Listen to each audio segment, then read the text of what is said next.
ফিলিস্তিনের গাজা উপত্যকাকে এক প্রকার নরক বানিয়ে ফেলেছে ইসরায়েল।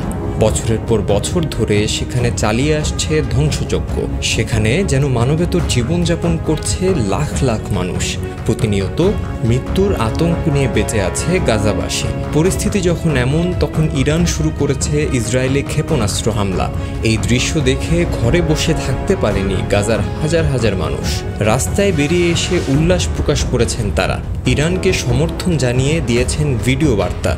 গাজাবাসীরা বলছেন, যেভাবে দিনের পর দিন ইসরায়েল তাদের উপর নির্যাতন চালিয়েছে, সেটা থেকে মুক্তির জন্য এমন একটা দিনের অপেক্ষা করছিলেন তারা।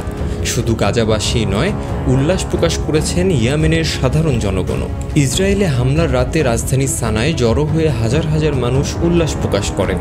তারা বিশাল পর্দায় লাইভে দেখে কিভাবে ইরান ইসরায়েলে মিসাইল হামলা চালাচ্ছে। এদিকে বিভিন্ন আন্তর্জাতিক গণমাধ্যম বলছে, ইরান অন্তত 5 দফা ইসরায়েলের 1.5 শতাধিক স্থাপনায় হামলা চালিয়েছে।